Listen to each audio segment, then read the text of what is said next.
BJP जो है भारत की झूठी पार्टी है, भारतीय जुमला पार्टी है, भारतीय जगलरी पार्टी है। आपका 3J का फॉर्मूला है जो 3J और ये 3J सच है। तो आसाम को लेकर अपने क्या सपने देखते हैं?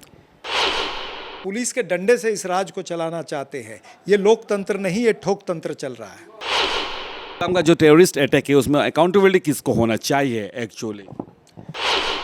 कहीं ना कहीं इंटेलिजेंस फेलियर है, ये तो बात सच है। अब इंटेलिजेंस फेलियर है तो इसकी अकाउंटेबिलिटी किसकी है?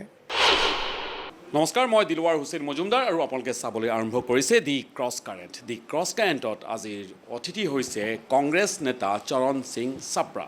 চৰণ সিং চাপৰাৰ তেওঁ আজি গুৱাহাটীত আহি উপস্থিত হৈছেহি আৰু চৰণ সিং চাপৰাই তেওঁ প্ৰদেশ কংগ্ৰেছৰ ইনচাৰ্জ তত্ত্বাৱধায়ক মেডিয়া কোষৰ তত্ত্বাৱধায়ক হিচাপে তেওঁ কাৰ্যনিৰ্বাহ কৰি আছে আৰু তেওঁ আগন্তুক বিধানসভাৰ নিৰ্বাচনলৈকে প্ৰদেশ কংগ্ৰেছৰ মেডিয়া विभागৰ তত্ত্বাৱধায়ক হিচাপে কাম কৰিব। पहले सर मैं आपको स्वागत करता हूं हमारे थैंक यू, धन्यवाद। और चरण सिंह चपड़ा जो है वो अपने शायराना अंदाज में जो भाजपा की आलोचना की है। आज उन्होंने एक प्रेस कॉन्फ्रेंस भी की और मैं कुछ सवाल पूछूंगा आपसे। क्या असम को लेकर आप लोग क्या सपने देखते हैं? 2026 का जो विधानसभा चुनाव है वो नज़दीक में है, सिर्फ एक साल है बीच में। तो पिछले दो मरतबा जो भाजपा का सरकार यहाँ पे रही है, तो मेरा फर्स्ट ये क्वेश्चन है, तो आसाम को लेकर अपने क्या सपने देखते हैं?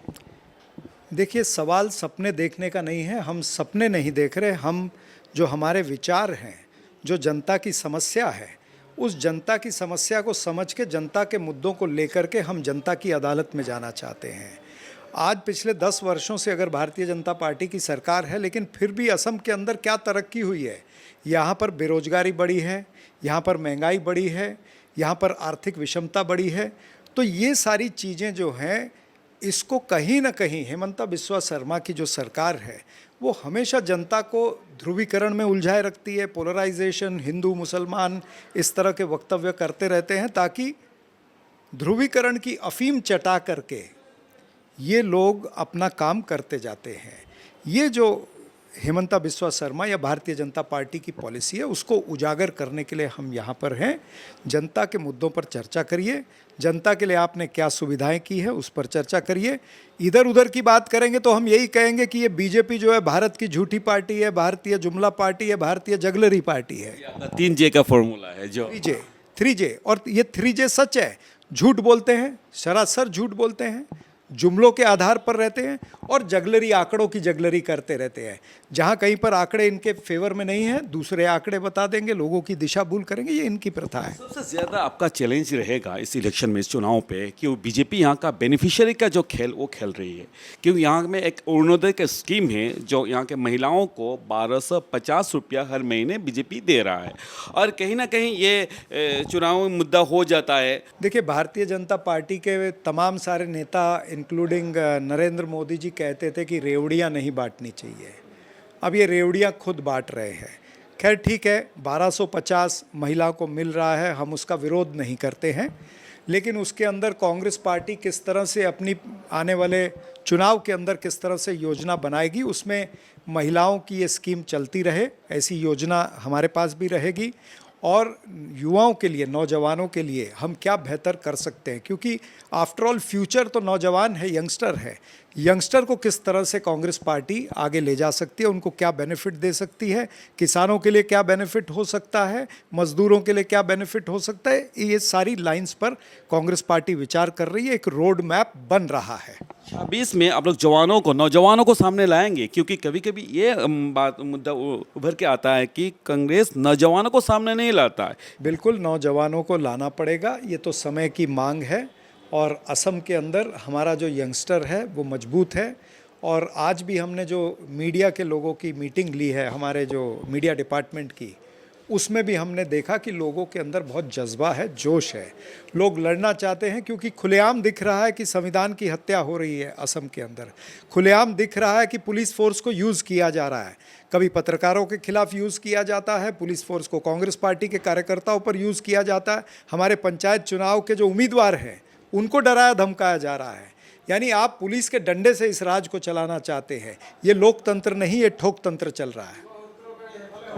आप लोगों को क्या लगता है कि 2026 चुनाव में आप लोग फिर शासन में आ सकेंगे, क्या लगता है?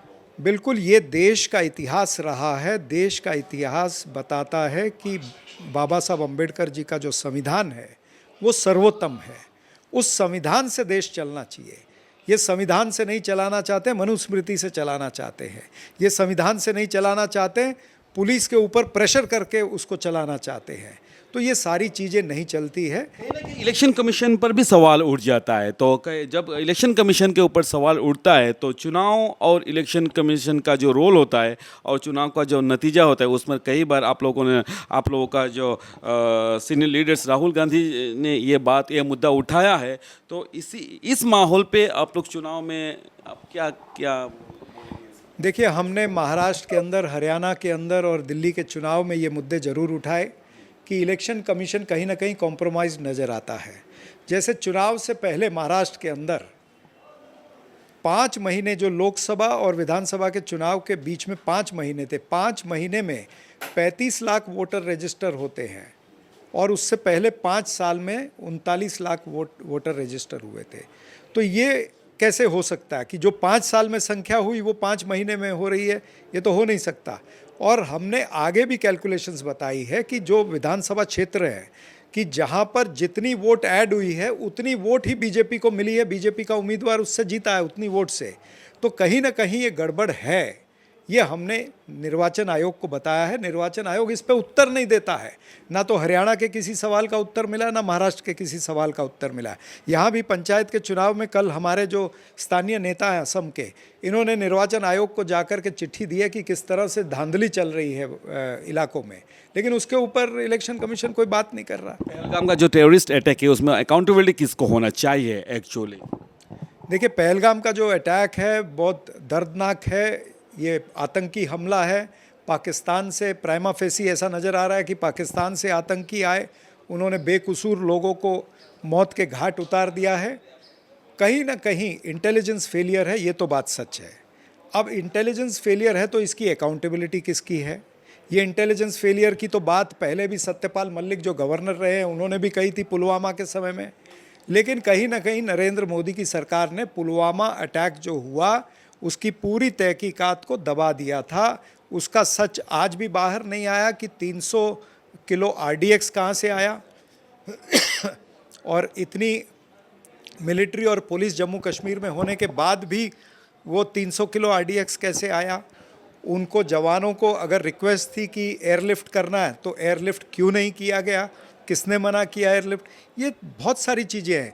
वहाँ पर DYSP देवेंद्र सिंह को जो हिरासत में लिया गया था, उसके साथ में जो आदमी एक पकड़ा गया था वो खुद आतंकी संगठन से जुड़ा हुआ है। बताया गया था कि 370 हटा दिया गया, उसके बाद वहाँ का कश्मीर का जो प्रॉब्लम है, जो टेररिस्ट प्रॉब्लम वो सॉल्व हो गया है, उसमें और कोई ऐसा प्रॉब्लम नहीं हो रहा है, ऐसा अमित शाह ने वो दावा किया था। लेकिन सब दावा ये तो अभी तो फेल नज़र रहा है। इसीलिए मैंने कहा कि बीजेपी जो है वो 3J पॉलिसी पे काम करती है। झूठ बोलती है, जुमले बोलती है, जगलरी करती है। ये उसी का एक अंश है। प्रोपोगंडा की राजनीति भारतीय जनता पार्टी को बंद करनी पड़ेगी। आपको 11 साल हो गए हैं सत्ता के अंदर। लोगों ने आपको आगे भी सत्ता पूरी आपने अगर कंप्लीट करनी है तो जवाबदेही आपकी बनती है, जवाबदारी आपकी बनती है कि देश सुरक्षित रहे, देश की जनता सुरक्षित रहे। Thank you so much. আৰু এয়া আছিল চৰণচিন চাপৰা, কংগ্ৰেছৰ চৰণচিন চাপৰাই। তেওঁ বিগত সময়ত হৈ যোৱা ঘটনা পৰিঘটনাৰ সন্দৰ্ভত তেওঁ নিজৰ বক্তব্য প্ৰকাশ কৰিছে আৰু বিশেষকৈ পহলগামৰ যি ঘটনা সংঘটিত হৈছে তাৰ কাৰণে কোন আচলতে দায়ী সেই বিষয়ে তেওঁৰ প্ৰশ্ন উত্থাপন কৰিছে।